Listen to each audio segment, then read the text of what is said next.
After 10 years of depression and anxiety and a ton of medication and the odd counselling session, things were looking up. I was no longer on antidepressants and was doing okay. I was on ASA, which although wasn't a fortune or anything like a wage, it was enough to live on. And because of my mental health, I received my benefits weekly. That helped me manage better. So I felt it was time to go back to work, so I started to look for a job. Because I never had a computer or even knew how to work one, I walked to Bladen 3 times a week to use their computers. I would continually ask for help there, but got brushed off every time.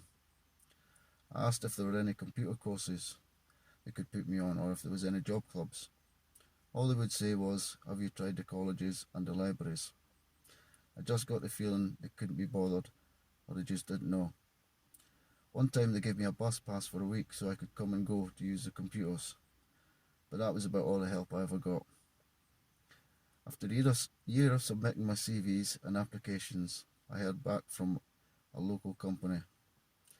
They weren't advertising, I just sent them my CV and asked them to keep me in mind. As it turned out, they needed a driver banksman. They called me up and asked me to come in for an interview. Right then I realised my driving licence was out of date and it was going to cost £25 for a new full and a renewal. So I asked at the job centre, telling them of my situation. They said they couldn't help. They said I should ask friends or family. I laughed. Then they said, ask your new employer, the employer I had not yet worked for. I left feeling as I always did, deflated. I got the job and just avoided doing any driving until I got paid and could send off for my new licence. Things were looking up. I was working. I was saving money. I was starting to make plans.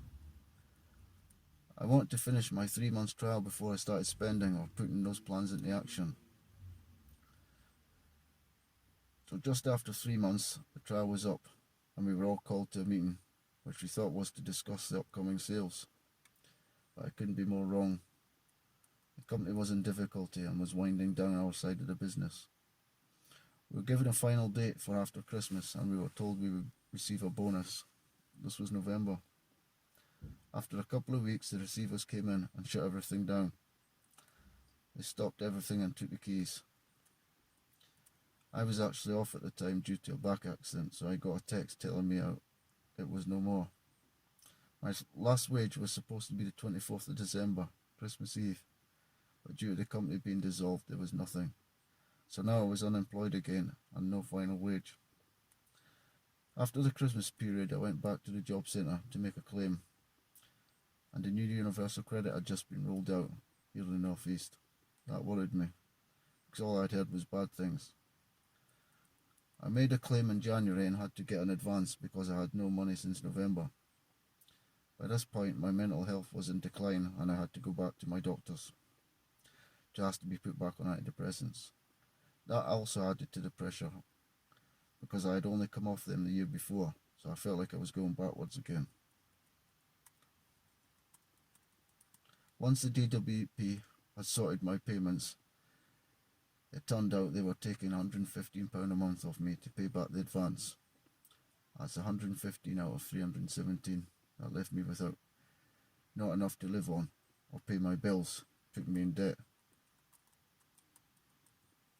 By this stage, I was so low I could not see a way forward. The debts were piling up and so were the added on charges. I didn't know what to do or who to turn to. I have no family to ask for help or just for support. I felt like checking out. I asked the job centre for help, but they were unsympathetic and not any help. I had to go to food banks for food to make ends meet. I had to stop paying many of my bills, which resulted in red letters and courts. I'm still in debt today. After 2 years of scraping by and going without, I finally paid back the last payment of my advance in February 2020, last month. Over the past 2 years, I have not been able to do anything or go anywhere because of lack of money. You go without food, you have to rely on charity. That has a big effect on your pride and mental health. You feel worthless. You become reclusive and depressed and then suicidal. You feel trapped and a prisoner in your own home. All you get from the doctor is pills or a leaflet on talking therapy, which you need money for the bus to get there and back. It's hard to keep your sanity or get better when you're on universal credit. I joined the PTC with the hope of making changes to how things are done and to how people are treated and to highlight poverty in general.